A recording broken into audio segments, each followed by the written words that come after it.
Good morning dear students, hope you all are healthy and happy. आज इस class में हम क्लास 10 की साइंस का चैप्टर नंबर 4 जिसका नाम है कार्बन एंड इट्स कंपाउंड्स के बारे में पढ़ने वाले हैं।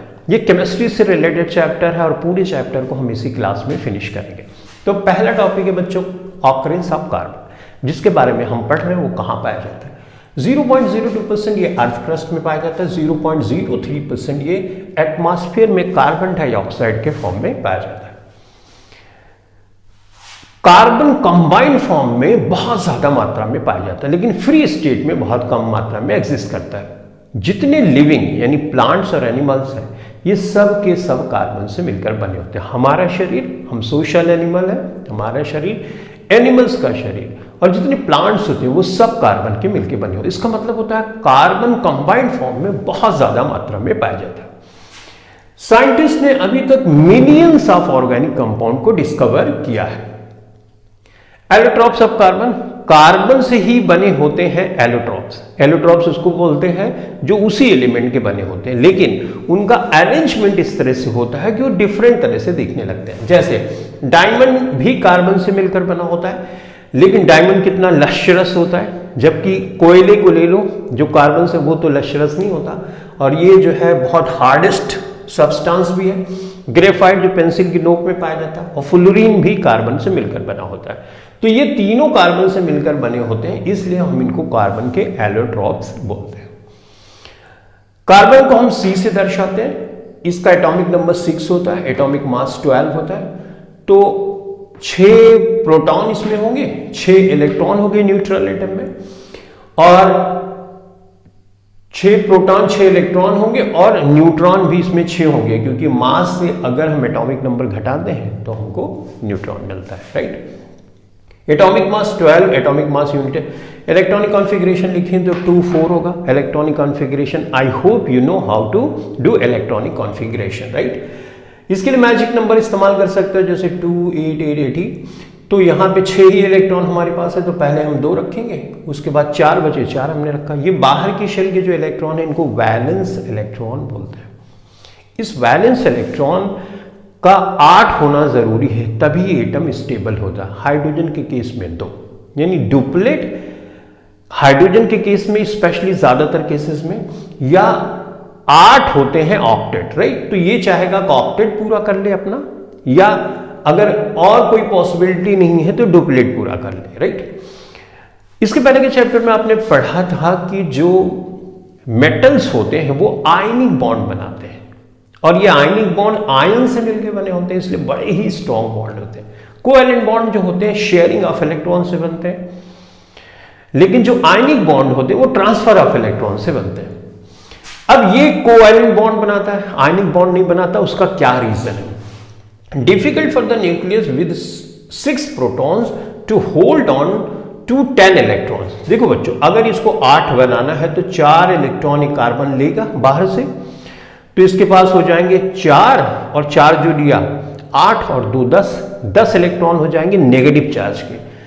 अच्छा, न्यूक्लियस में कितने? न्यूक्लियस में तो 6 प्रोटॉन है, पॉजिटिव चार्ज, तो पॉजिटिव 6 नेगेटिव 10 को होल्ड नहीं कर पाएगा, ठीक ढंग से पकड़ नहीं पाएगा, तो स्टेबल ये नहीं हो सकेगा। दूसरा, हमारे पास कंडीशन है कि हम इलेक्ट्रॉन को 4 को निकाल दें तो डुप्लेट पूरा हो जाए, राइट। तो 4 इलेक्ट्रॉन को निकालना बहुत मुश्किल होता है। जब हम किसी एटम से इलेक्ट्रॉन को बच्चों निकालते हैं तो हमको बहुत एनर्जी देनी पड़ती है। जितना ज्यादा इलेक्ट्रॉन निकालेंगे उतनी ज्यादा एनर्जी देनी पड़ेगी। अगर हमको बहुत ज्यादा एनर्जी देनी पड़ेगी तो भी कार्बन का एटम स्टेबल नहीं होगा। इसलिए ये 4 इलेक्ट्रॉन को देना या 4 इलेक्ट्रॉन को लेना दोनों ही प्रीफर नहीं करता है, यानी ट्रांसफर ऑफ इलेक्ट्रॉन से बॉन्ड कार्बन नहीं बनाता, ये शेयरिंग ऑफ इलेक्ट्रॉन से बनाता है। शेयरिंग ऑफ इलेक्ट्रॉन को बच्चों समझने के लिए हमको इलेक्ट्रॉन डॉट स्ट्रक्चर समझना पड़ेगा। इलेक्ट्रॉन को हम दिखाते हैं उसी इलेक्ट्रॉन को जो बाहर की शेल में होते हैं, वैलेंस शेल में होते हैं, उसी को हम इलेक्ट्रॉन डॉट स्ट्रक्चर में दिखाते हैं। अच्छा, इसमें मैंने लिखा भी only valence electrons are shown, यानी बाहर के इलेक्ट्रॉन को शो करना। एक बॉन्ड से 2 इलेक्ट्रॉन, एक बॉन्ड 2 इलेक्ट्रॉन से बनता है। यहां पे देखो मैंने बनाया हुआ है हाइड्रोजन का एटॉमिक नंबर होता है 1, तो इसका एक इलेक्ट्रॉन और इस हाइड्रोजन का एक इलेक्ट्रॉन, ये दोनों इलेक्ट्रॉन बीच में रख दिए गए, ये भी शेयर कर रहा है, भी शेयर कर रहा है, बॉन्ड बन गया।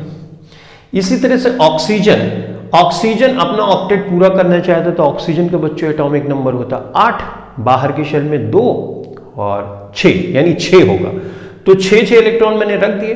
अब 8 बनाने के लिए इसको हर एक एटम 2 इलेक्ट्रॉन शेयर करेगा, तो शेयरिंग वाला इलेक्ट्रॉन यहां पे गोले के बीच में है, देखो यहां पे इस तरह से। अब 2 इलेक्ट्रॉन से एक बॉन्ड बनता है, तो 1 बॉन्ड 2 बॉन्ड इस तरह से बना दिया। इसी तरह से नाइट्रोजन का बना दिया, इसी तरह से C2H6 का बनाया। मैंने वही एग्जांपल लिए जो तुम्हारे बुक में है।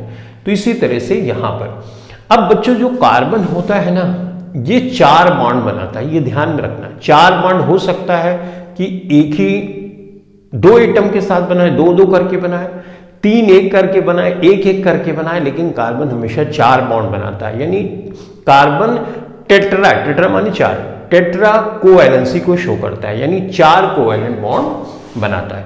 तो ये आपने समझा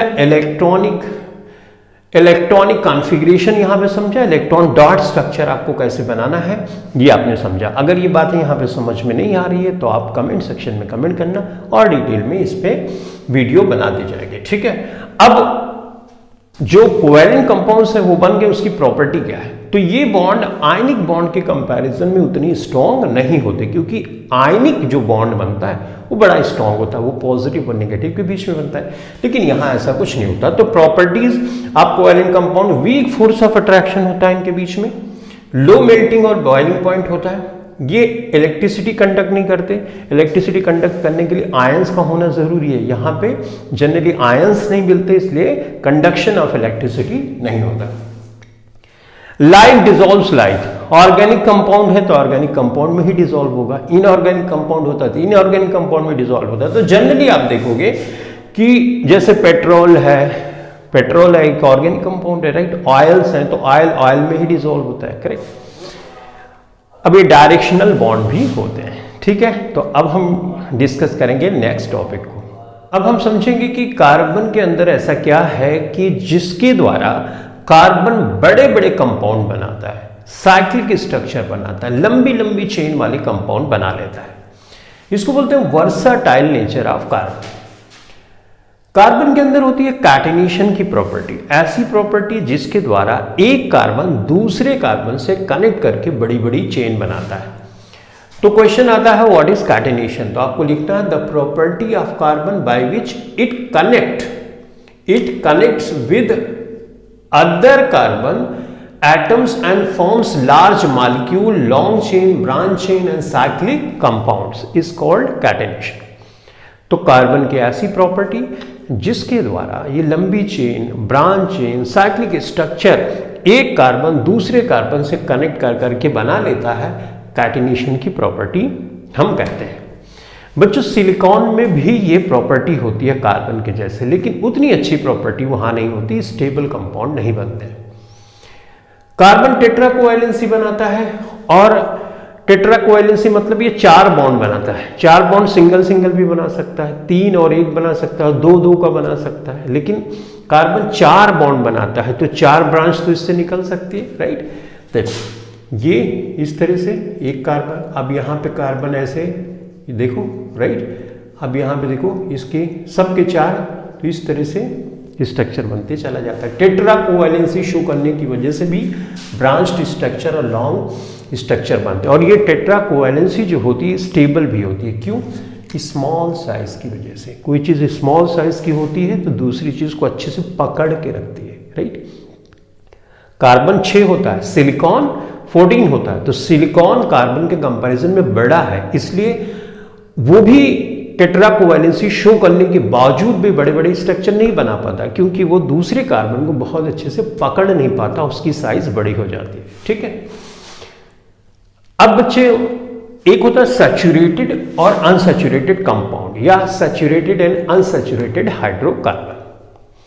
सैचुरेटेड का मतलब सिंगल बॉन्ड, जैसे ये स्ट्रक्चर है C और ये देखो कार्बन सिंगल बॉन्ड से जुड़ा हुआ है तो सैचुरेटेड है। हाइड्रोजन देखो इस तरह से जुड़ा है, ये सैचुरेटेड। यहाँ पे डबल बॉन्ड है, ट्रिपल, तो सिंगल बॉन्ड होगा सैचुरेटेड, डबल और ट्रिपल बॉन्ड होगा तो अनसैचुरेटेड हाइड्रोकार्बन हम उसको बोलते हैं। जो बच्चों सैचुरेटेड होता है उसको अगर आप बर्न करोगे तो ब्लू क्लीन फ्लेम आपको दिखती है, क्लीन ब्लू फ्लेम दिखेगी।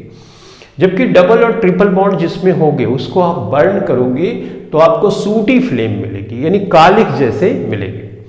अच्छा, कहीं पे कालिक होती है तो उसका एक रीजन और भी होता है कि ऑक्सीजन सफिशिएंट मात्रा में नहीं पहुंचे। अगर यहां पर भी सफिशिएंट मात्रा में ऑक्सीजन नहीं पहुंचेगी तो ये भी सूटी फ्लेम देगी। ठीक है, तो saturated generally blue clean blue flame देंगे और ये सूटी फ्लेम देते हैं। ठीक है, अब ये जो एल्केन है इसको एल्केन, एल्क माने कार्बन, एन माने सिंगल बॉन्ड, यानी सिंगल बॉन्ड से जुड़े हुए जो कंपाउंड होते हैं उनको एल्केन बोलते हैं। डबल बॉन्ड से जुड़े हुए जो कंपाउंड होते हैं उनको एल्कीन बोलते हैं। स्पेलिंग देखो इन, और इसको एल्काइन बोलते हैं ट्रिपल बॉन्ड वाली को। राइट, इसका जनरल फार्मूला होता है CnH2n+2, इसका होता है CnH2n, CnH2n-2, यानी जितने कार्बन है उसका डबल करके 2 ऐड कर दो।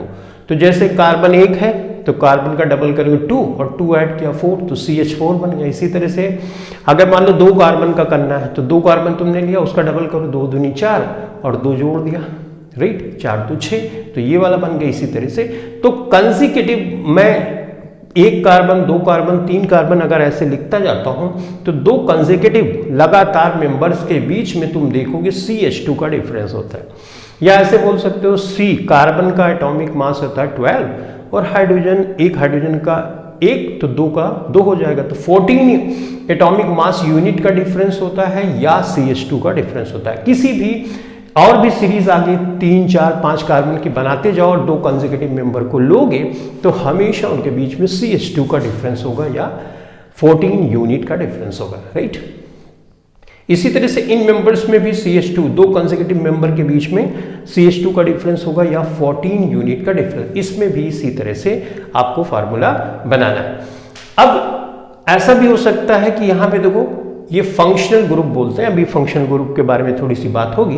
तो फंक्शनल ग्रुप यहाँ पे लेकिन डिफरेंस CH2 का है, तो ये CH2 का डिफरेंस है, यानी 14 यूनिट एटॉमिक मास यूनिट या यूनिफाइड मास का डिफरेंस होता है।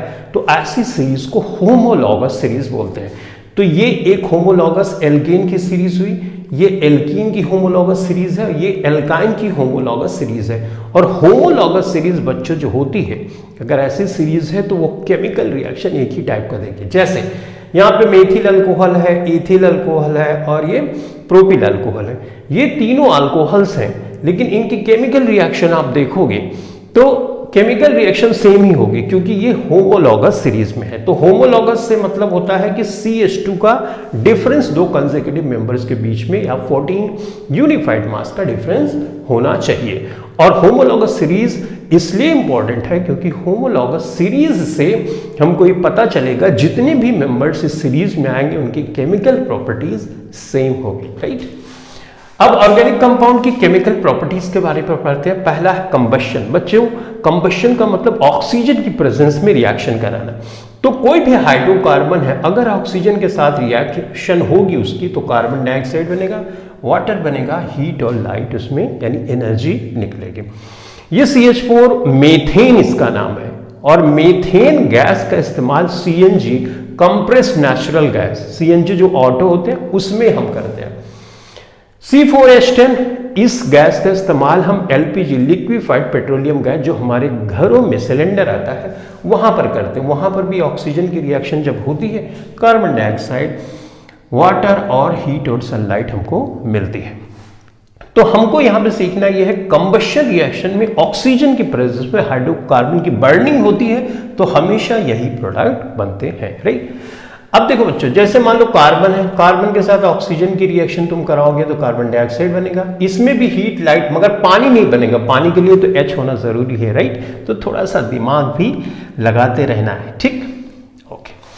ऑक्सीडेशन, ऑक्सीडेशन जैसे अल्कोहल है, अभी आप ये समझ नहीं पा रहे होगे, थोड़ी देर में समझ पाओगे जब नोमेनक्लेचर हम पढ़ेंगे। देखो OH को बोलते हैं अल्कोहल और COH को बोलते हैं हम एसिड। तो अल्कोहल से एसिड में ऑक्सीडेशन कराने के लिए हमको एल्केलाइन KMnO4 और हमको अल्कलाइन KMnO4 और हीट देनी होती है, या एसिडिफाइड हमको K2Cr2O7 और हीट देनी होती है। तो ऐसी कंडीशन में ये हमारा बनता है एसिटिक एसिड। देखो बच्चों, ये रिएक्शन बड़ी ही इंपॉर्टेंट है। क्लास 12 में इस रिएक्शन के बारे में आप डिटेल में समझोगे। अल्कोहल का ऑक्सीडेशन होता है तो एल्डिहाइड बनता है, एल्डिहाइड का ऑक्सीडेशन होता है तो एसिटिक एसिड बनता है। अभी आप ये समझ लो। लेकिन स्ट्रॉन्ग ऑक्सीडाइजिंग एजेंट आप यूज करोगे तो अल्कोहल डायरेक्ट एसिड में बदल जाता है। तो यहां अल्कोहल डायरेक्ट एसिड में बदल रहा है, इसका मतलब ये स्ट्रॉन्ग ऑक्सीडाइजिंग एजेंट है। तो एल्कलाइन KMnO4 और एसिडिफाइड K2Cr2O7 ये स्ट्रॉन्ग ऑक्सीडाइजिंग एजेंट है। तो ऑक्सीडेशन हो रहा है अल्कोहल का एसिटिक एसिड में, तो इसका मतलब ये ऑक्सीडेशन की प्रोसेस है। एडिशन की प्रोसेस वही होगी जहां पे डबल बॉन्ड और ट्रिपल बॉन्ड होगा, यानी अनसैचुरेटेड हाइड्रोकार्बन में होगा। तो देखो यहां पे डबल बॉन्ड है, अब यहां जुड़ने के लिए एक बॉन्ड टूटेगा तो दो हाइड्रोजन जुड़ सकते हैं, राइट। तो निकल या पैलेडियम कैटलिस्ट की हेल्प से हम अगर हाइड्रोजन गैस के साथ ये रिएक्शन कराते हैं तो डबल बॉन्ड सिंगल बॉन्ड में बदल जाता है, ठीक है। तो एडिशन जुड़ेगी कोई चीज तभी जब वहां पे कोई स्थान होगा ना, तो यहां डबल बॉन्ड और ट्रिपल बॉन्ड होगा तभी जुड़ सकता है हाइड्रोजन, करेक्ट। सब्स्टिट्यूशन मतलब एक हाइड्रोजन हटा के दूसरा हाइड्रोजन उसकी जगह पे आ जाना। तो CH4 है, मेथेन गैस है। क्लोरीन की रिएक्शन होती है, बड़ी इंपॉर्टेंट रिएक्शन, इसको हैलोजिनेशन की रिएक्शन या क्लोरीनेशन की रिएक्शन बोलते हैं। ये लाइट की प्रेजेंस, सनलाइट की प्रेजेंस में ये रिएक्शन होती है। तो CH4 है, अब यहाँ पे Cl2 की रिएक्शन होती है तो एक H यहाँ से निकल जाता है तो CH3 हो जाता है और एक Cl उसकी जगह सब्स्टिट्यूट हो जाता है और HCl गैस यहाँ पर निकलती है। तो ये रिएक्शन जो मैंने यहाँ पर लिखी है बड़ी इंपॉर्टेंट है और इस रिएक्शन को आपको पता भी होना चाहिए, ठीक है। तो अब हम बात करेंगे नेक्स्ट टॉपिक पे। अब हम दो ऑर्गेनिक कंपाउंड, एक एथेनॉल दूसरा एसिटिक एसिड है, उसकी प्रॉपर्टीज के बारे में पढ़ने वाले हैं। प्रॉपर्टीज ऑफ एथेनॉल, इसको अल्कोहल भी हम बोलते हैं, शराब भी बोलते हैं। इसका फार्मूला C2H5OH। ये मेडिसिन में भी यूज की जाती है क्योंकि ये गुड सॉल्वेंट होती है, किसी चीज को अच्छे से घोल लेती है तो इस वजह से यूज होती है।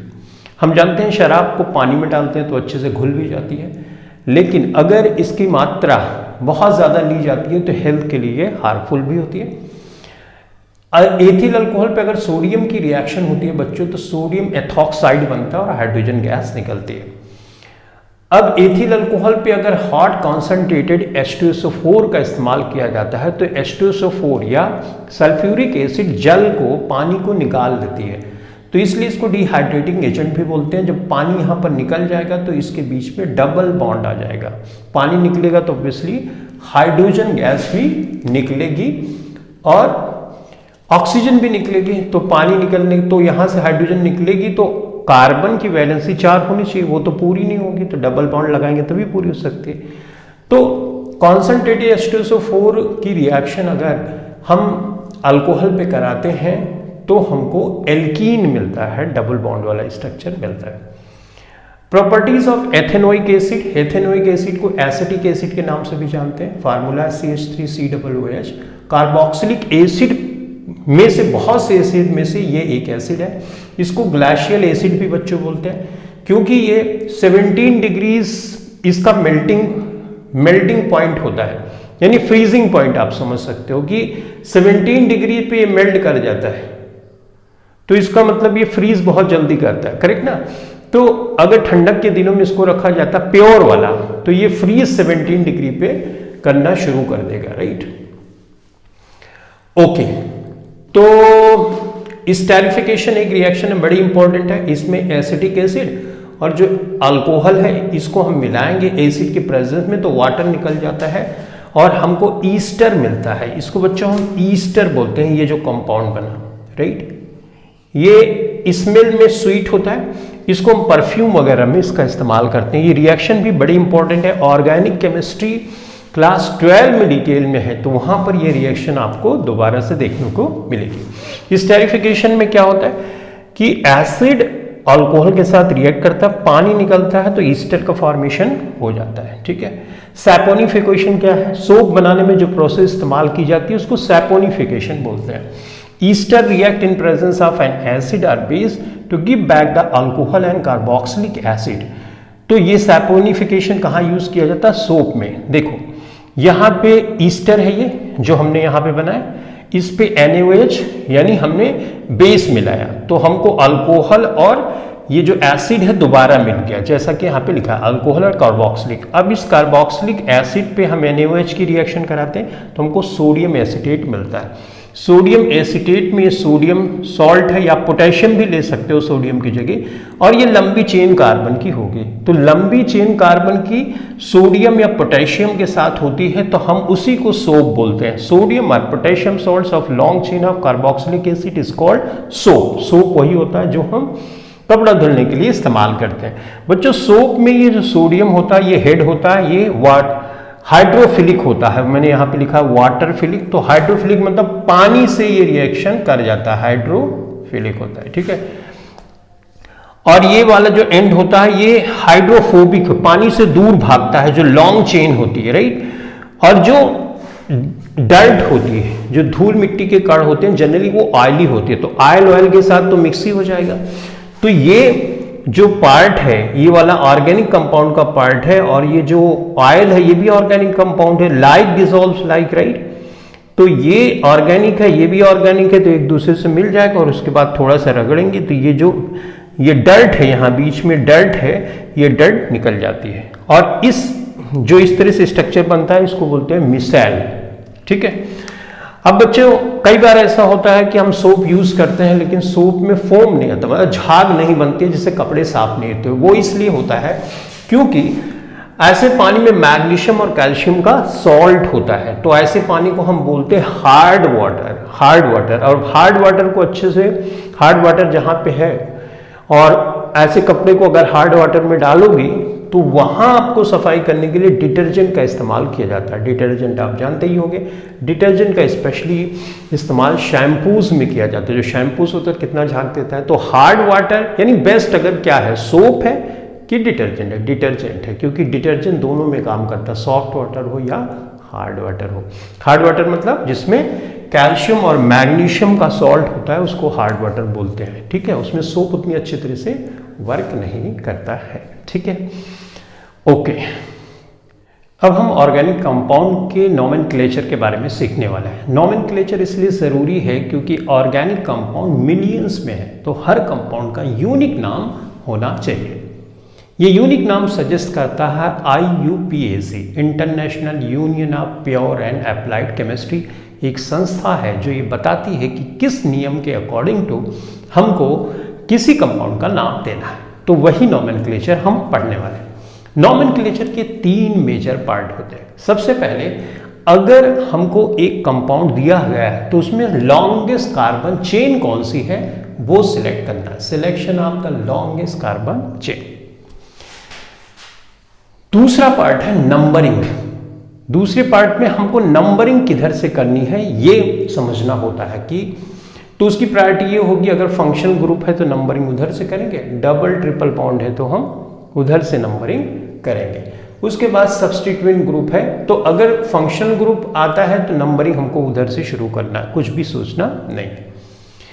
ये प्रायोरिटी है, पहले इसको प्रायोरिटी देना, फिर इसको देना और फिर इसको देना। अब सब्स्टिट्यूएंट ग्रुप जो आएंगे, अगर कई सब्स्टिट्यूएंट ग्रुप है, दोनों साइड से आप देख रहे हो, तो कहाँ से आपको शुरू करना चाहिए, उसके लिए लोवेस्ट सम रूल हमको लगाना होता है। उसके बाद लास्ट में हमको नाम देना होता है, नेमिंग जिसको हम बोलते हैं। नेमिंग के लिए बच्चों सब्स्टिट्यूएंट ग्रुप, ये तीसरा पार्ट है नेमिंग का, ये सब्स्टिट्यूएंट ग्रुप यहाँ पे होना चाहिए। नेमिंग का तीसरा पार्ट है, मैं यहाँ पे लिख देता हूँ, ये है अपना नेमिंग। अब नाम जब लिखेंगे तो सबसे पहले सब्स्टिट्यूएंट ग्रुप लिखेंगे। अगर सब्स्टिट्यूएंट ग्रुप कई हैं तो अल्फाबेटिकल ऑर्डर यूज करेंगे। अगर कोई साइक्लिक कंपाउंड है, जैसे ये इस तरह से कुछ साइकिल बना यानी क्लोज है, तो साइक्लो वर्ड यूज करेंगे। उसके बाद वर्ड रूट में 1 कार्बन का मेथ, 2 का एथ, 3 का प्रोप, 4 का ब्यूट, 5 का पेंट, 6 का हेक्स, 7 का hept, oct, non, deck. Double bond के लिए ईन यूज करते हैं, ट्रिपल बॉन्ड के लिए आइन यूज करते हैं और सिंगल बॉन्ड के लिए एन यूज करते हैं। COOH को हम ओइक एसिड के नाम से जानते हैं शॉर्ट में। CHO एल्डिहाइड है, ये कार्बोक्सिलिक एसिड है, ओइक एसिड है, ये एल्डिहाइड इसको बोलते हैं, इसके लिए अल यूज करते हैं। OH के लिए ऑल यूज करते हैं, ये अल्कोहल है। और ये कीटोन के लिए ओन यूज करते हैं, ठीक है। तो ये हमारा सिंपल सा एक स्केच हो गया कि हम नोमेनक्लेचर किस बेस पे करते हैं। तो कुछ कंपाउंड्स का कर लेते हैं और डिटेल में समझने के लिए मैं एक लिंक डिस्क्रिप्शन में दे दूंगा, वहां पे क्लिक करके आप डिटेल में देख सकते हैं कि नोमेनक्लेचर कैसे किया जाता है। फिलहाल कुछ स्पेशल कंपाउंड का नोमेनक्लेचर हम यहाँ पर पहले सीखने वाले हैं, ठीक है। तो चलो फटाफट से सीख लेते हैं। देखो बच्चों, एक कंपाउंड है ये C है, H4 है। अब हम जानते हैं कार्बन की जो वैलेंसी होती है 4 होती है, तो एक हाइड्रोजन ये हो गया, ठीक। इसमें लॉन्गेस्ट कार्बन चेन क्या है? एक ही कार्बन है, राइट। क्या कोई सब्स्टिट्यूएंट ग्रुप है? नहीं है। सब्स्टिट्यूएंट ग्रुप बच्चों क्या होता है? हाइड्रोजन को हटा के कोई दूसरा अगर एलिमेंट आ जाता है तो उसको हम सब्स्टिट्यूएंट ग्रुप बोलते हैं। तो यहां तो हाइड्रोजन यानी सब्स्टिट्यूएंट ग्रुप नहीं है, साइक्लिक भी नहीं है, एक कार्बन का है, तो हम इसको लिखेंगे मेथ, ठीक है। अब यहां सिंगल बॉन्ड ही मान के चलेंगे, इसके लिए लिखेंगे एन, कोई फंक्शनल ग्रुप नहीं है, तो इसका नाम हो गया मीथेन। आपने ये गैस का नाम जरूर सुना होगा, मीथेन गैस। तो मीथेन का जो IUPAC नेम है वो इस तरह से होता है, या इस गैस, इसको मार्श गैस भी बोलते हैं। पहले लोग मानते थे दलदल में पाई जाती है, राइट। फिलहाल इसका नाम हो गया मीथेन, ठीक है। अब देखो, जैसे मान लो C है, इस तरह से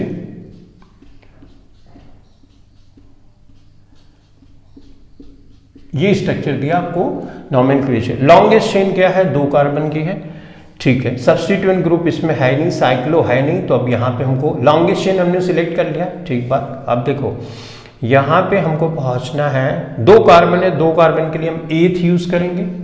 कार्बन कार्बन के बीच का बॉन्ड देखना होता है, ये सिंगल बॉन्ड है तो एन यूज करेंगे, तो ये हो गया एथेन, सही है, ओके।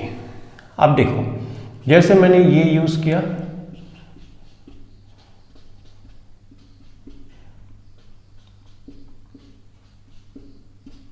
ठीक है। इसको अगर ध्यान से देखोगे तो C2H5OH है, राइट। तो अब यहां पे ये क्या है? ये तो फंक्शनल ग्रुप है, तो हमें कहां से नंबरिंग करनी है? देखो सबसे पहले लॉन्गेस्ट चेन सिलेक्ट की, 2 कार्बन की लॉन्गेस्ट चेन हो गई। अब फंक्शनल ग्रुप यहाँ पे OH है, तो नंबरिंग हमको इधर से करनी है। ये पहला कार्बन है, ये दूसरा कार्बन है, ठीक है। अब हमको नेमिंग पे आना है। नेमिंग पे सब्स्टिट्यूएंट ग्रुप है, नहीं है, राइट। साइक्लो कंपाउंड है, नहीं है। कार्बन तो है ही है, कितना कार्बन है? 2 कार्बन है, तो हम लिखेंगे इसके लिए एथ, राइट। कार्बन कार्बन के बीच में बॉन्ड सिंगल है, तो एथेन, राइट। अब यहां पे तो फंक्शनल ग्रुप भी है, तो फंक्शनल ग्रुप के लिए O ऑल लिखते हैं, लेकिन ये पहले नंबर पे है, तो हम ऐसे भी लिख सकते हैं, यानी एथेन 1 ऑल, राइट।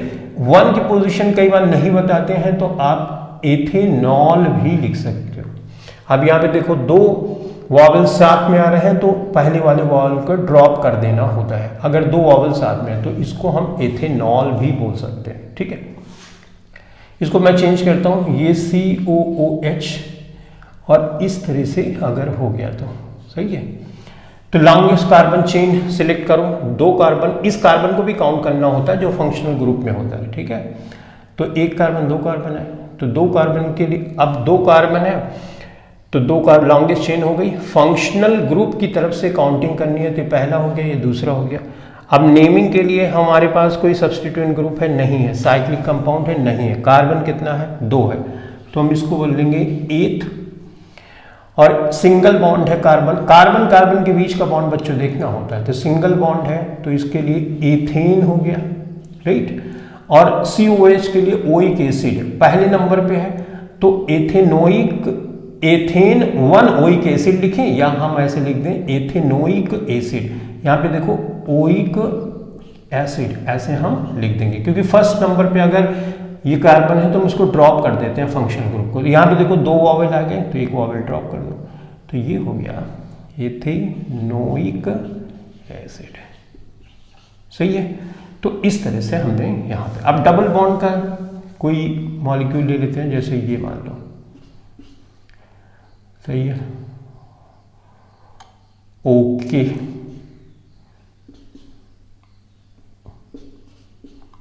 इस तरह से यहां पे सब जगह हाइड्रोजन लगी हुई है, 4 वैलेंसी होनी चाहिए, 1 2 3 4, सबका 4 4 पूरा है, ठीक है।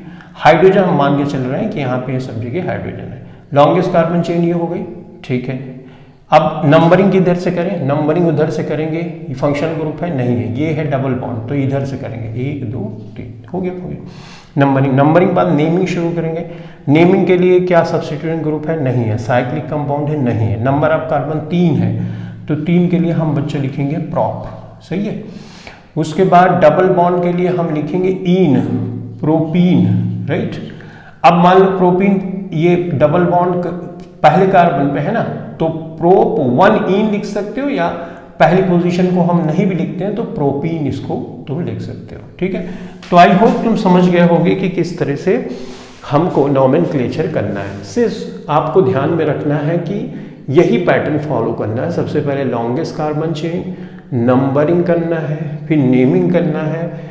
नेमिंग के लिए ये पैटर्न होना चाहिए, सब्स्टिट्यूएंट, साइक्लो, वर्ड रूट और ये और फंक्शनल ग्रुप। एक एग्जांपल लेता हूँ जिसमें सारी चीज़ें इंक्लूड कर देता हूँ ताकि आपके लिए आसानी हो जाए, ठीक है। देखो ऐसे ही ले लेता हूँ रैंडमली,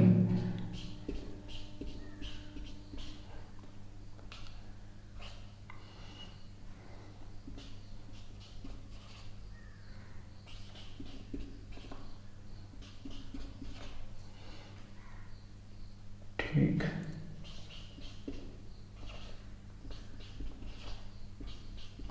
वैलेंसी 4 होनी चाहिए कार्बन की, ठीक है। तो इस तरह से हमने कर दिया।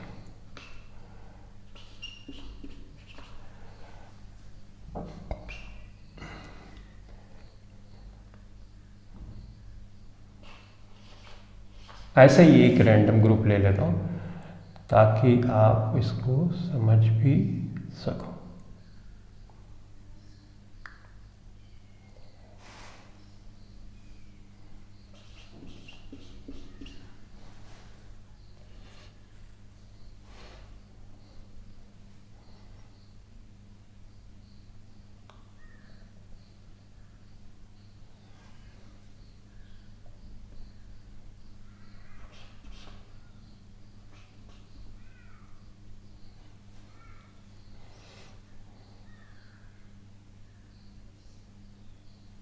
चलो इसको ले लेता हूँ। ऐसे मैंने रैंडम एक कंपाउंड ले लिया, ठीक है।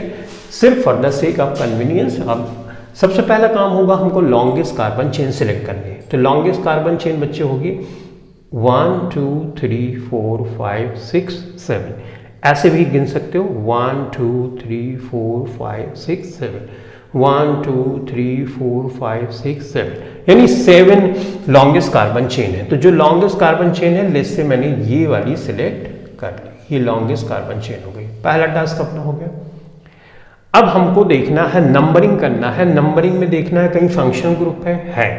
तब तो कोई हमारे पास चॉइस है ही नहीं, हमको नंबरिंग इधर से ही करना होगा। तो इसको पहला नंबर देना होगा, इसको दूसरा, इसको तीसरा, इसको चौथा, इसको पांचवा, इसको छठवां और इसको सातवां। नंबरिंग भी हो गई, ठीक।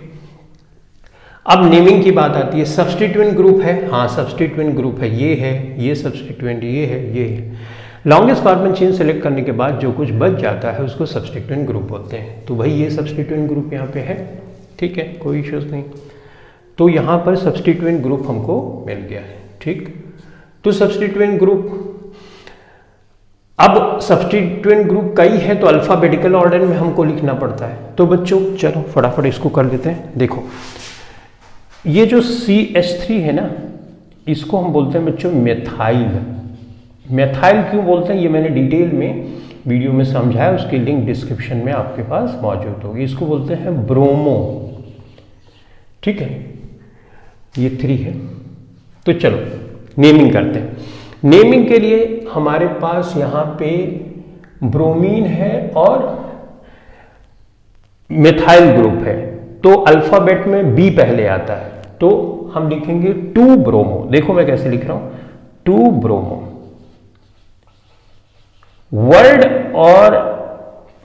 वर्ड और डिजिट के बीच में हम हमेशा डैश लगाते हैं, तो 2 ब्रोमो, ठीक है।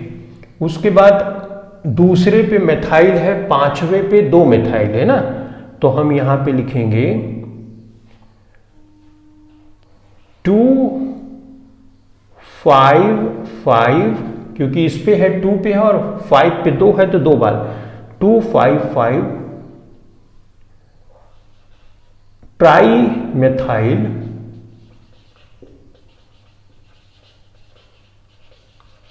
ट्राईमेथाइल, ये हमने कर लिया।